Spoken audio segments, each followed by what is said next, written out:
اونی که 700 تا پورشه میاره معلومه تو کشور کیه این 700 تا پورشه که تو جیب کسی جا نمیشه که اینا اومده شماره شده و این آدمیه که نفوذ داره.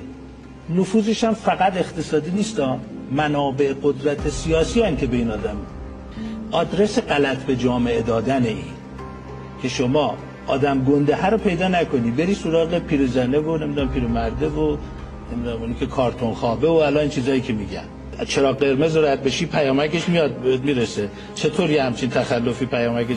ببینید اینا همش اینه که باندهای سازمان یافته قاچاق با مراکز ذی‌نفوذ سیاسی دولتی یا غیر دولتی با هم دیگه یک شراکتی دارن، تخلفاتی انجام میدن.